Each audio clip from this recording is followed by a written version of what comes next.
온파이어 게임스의 대표자 본명 박지우인 제 작자기는 3명이라는 적은 선수와 함께 조그마한 회사를 운영하고 있었다. 럽딘 1과 러브인 로그인 이후 2023년 8월 18일 인터뷰에 따르면 10명 정도의 인원들과 같이 다양한 작품을 개발하고 있었다고 한다. 병명문에서는 뭔가가 부산이라고 하고 논란이 터진 후 폭발시킨 블로그에서 Cpark이라는 이름으로 똥글을 싸지르며 당시 공개되어 있던 31개의 게시글 중 2022년 8월 31일 게시글에서 또한 어린 시절 산구 가까운 곳에서 살았으며 아버지 일 때문에 그 동네를 벗어나 부산으로 이사를 갈 예정이라고 썼다. 그는 약 30대 중반 정도로 추정된다. 같은 게시글에서는 초중딩 시절 같이 놀았던 친구들은 25년이 지난 지금까지도 친구로 남아 년에 한 번씩 보곤 한다라고 써있고 31개 중 두 번째 게시물인 2012년 2월 2일 글에 의하면 라떼의 개그 에피소드는 그가 어린 시절 겪었던 에피소드라고 하는데 거의 30년이 된 일이라고 한다. 작자기는 이 일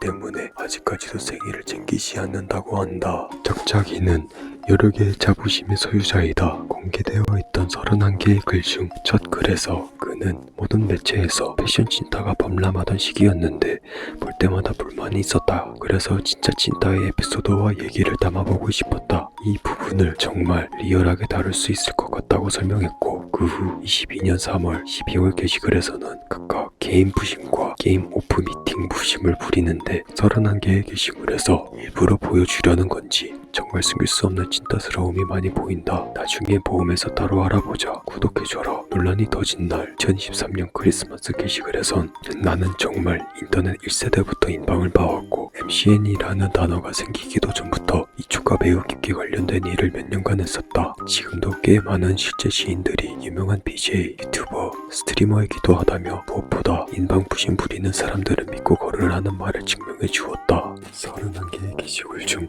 첫 글에 의하면 그의 집은 찢어지게 가난해서 학교에 제출할 증명사진도 못 찍을 정도였는데 사랑은 누구에게나 찾아오듯 그에게도 첫사랑이 찾아왔다. 그녀는 연상을 잘 두는 누나였으며 라떼만큼 못되지 않았고 딴 학교에서도 이름만 대면 존재를 알 정도로 잘 나가고 버스에 타면 왠지 모르게 공기가 가라앉고 외모 하나만으로 소위 일진들도 무시 못하는 세계의 사람이었다고 한다. 그러나 그녀는 그의 입장에선 언감생심이었으며 중에 연예계에 진출했다는 그녀의 소식은 그를 좌절시켰고 상처가 정말 강렬하게 남았다고 한다. 뭔 개소리인지 모르겠다. 성인이 되어서 우연히 그 누나를 다시 만날 일이 있었는데 그녀가 먼저 다가왔지만 연예인급인 여자가 다가온다고는 아니라고 호소하고 내가 감당할 수 없는 사람이었고 결국엔 내가 상처를 받게 될 것이 너무나 분명했다라는 진짜 이야기를 정말 리얼하게 다룰 수 있을 것 같다라고 하는 사람이 할 만한 글을 썼다. 작자기는 이 첫사랑이라는 사람을 아직도 놓지 못한 것을 떠나서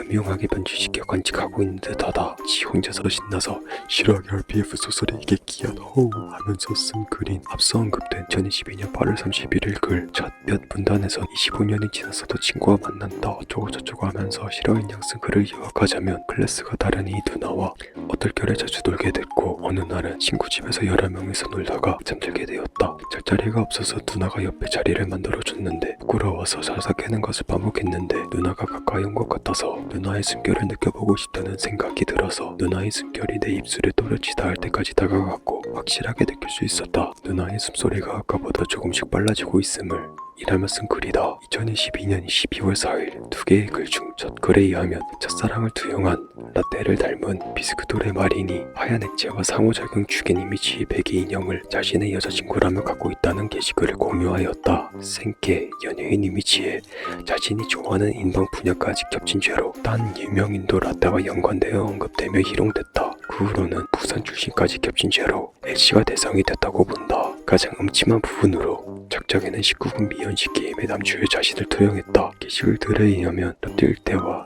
러브인 로그인 때 남주를 욕하니까 자신이 상처받았다고 한다. 스토리에 사용된 실제면 실제, RPF면 RPF, 모티브라면 모티브가 자신이라는 것을 알게 됐을 때의 부정적인 영향을 직접 체험했던 것이다. 백명문을 보면 마치 LC 관련해서는 엔딩돼서 유사성 관련된 2022년 1월 6일 영상 하나만 본 것 마냥 이야기하는데 작자기의 정우상 LC를 볼 수가 없고 그가 주장하는 제작자의 개발 기간과 나라 감치가 예상됐으면 충분히 RPF성 스토리를 수정할 수가 있었다. 졸작망적의 기록들과 킹 온갖 세돌의 기록을 비교해보며 말해보자. 개의 호들갑 개념 포르노를 떨며 나락도 감지하고 3개월 개발력을 주장하는 사람이 발매 딱 3개월 전에 일어났던 콘서트까지 스토리에 유지시켜놓고 구매자들에게 2.3억 펀딩 받아놓고 자신들이 판매하는 게임은 스트리머들이 하기 좋은 게임이라며 판매자로서 구매자들을 기만한 개망작을 출시한 다음 4개의 변명문에서는 2022년 1월 6일날 올라온 LC 차트 1위 영상에서 나오는 말과 게임의 엔딩에서 여주가 울면서 하는 대사, 이 한 개의 유사성만 LC 관련 특징 유사성으로서